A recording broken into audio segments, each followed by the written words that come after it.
Reserve bank ने राहत देते हुए रेपो रेट में कोई बदलाव नहीं किया है, यानी आपका कर्ज और महंगा नहीं होगा और न ही आपकी ईएमआई का बोझ बढ़ेगा। आरबीआई ने कहा कि सर्वसम्मति से रेपो रेट को बरकरार रखा गया है, यानी रेपो रेट 6.5% पर बरकरार है। लगातार 6 बार बढ़ने के बाद 7वीं बार रेपो रेट न बढ़ाकर आरबीआई ने राहत दी है।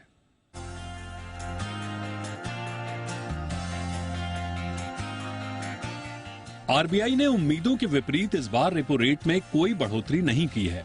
ये पहले से महंगे कर्ज की मार झेल रहे लोगों के लिए बड़ी राहत है, यानी रेपो रेट पहले की तरह 6.5% पर बरकरार रहेगा। इससे साफ हो गया है कि होम, ऑटो, पर्सनल सहित सभी तरह के कर्ज अब और महंगे नहीं होंगे। वहीं जिन लोगों ने पहले से लोन ले रखा है उनकी ईएमआई भी नहीं बढ़ेगी। हालांकि आरबीआई गवर्नर ने ये भी माना कि प्राइसिंग प्रेशर, बैंकिंग क्राइसिस और जियोपॉलिटिकल टेंशन देश की इकोनॉमी के लिए अभी चुनौती बने हुए हैं। वहीं आरबीआई गवर्नर ने कहा कि महंगाई के मोर्चे पर उनके सामने चुनौतियां बरकरार हैं। उन्होंने कहा कि जब तक महंगाई दर तय लक्ष्य के करीब नहीं आ जाती, आरबीआई महंगाई को काबू में करने को लेकर लगातार काम करती रहेगी।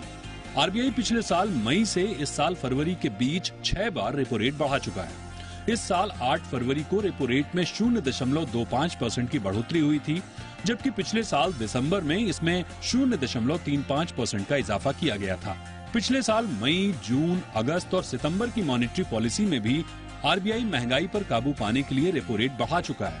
मई 2022 के पहले रेपो रेट 4% था, जो इस साल फरवरी में बढ़कर 6.5% पर आ गया। आरबीआई की मॉनेटरी पॉलिसी ने महंगाई के कम होने के साथ बेहतर रबी फसल से ग्रामीण मांग में सुधार की उम्मीद जताई है।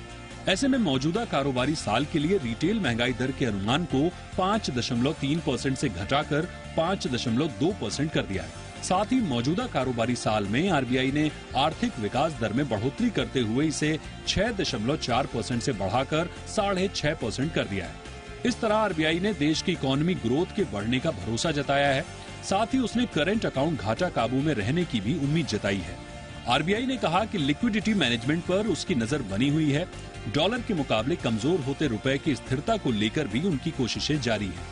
आरबीआई गवर्नर ने अमेरिकी बैंकों पर आए संकट को लेकर भारत की स्थिति साफ करते हुए कहा कि इसका असर भारत के बैंकों पर नहीं पड़ेगा, क्योंकि भारत में बैंकिंग सेक्टर की स्थिति बेहद मजबूत है।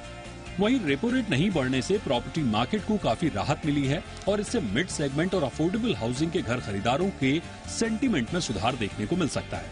फिलहाल तो इकोनॉमी में जारी रिकवरी को बरकरार रखने के लिए आरबीआई ने रेपो रेट नहीं बढ़ाया है, लेकिन ये जरूर कह दिया है कि आगे स्थितियां देखकर इसमें बढ़ोतरी या कम करने को लेकर फैसला लिया जा सकता है। ब्यूरो रिपोर्ट, जी मीडिया।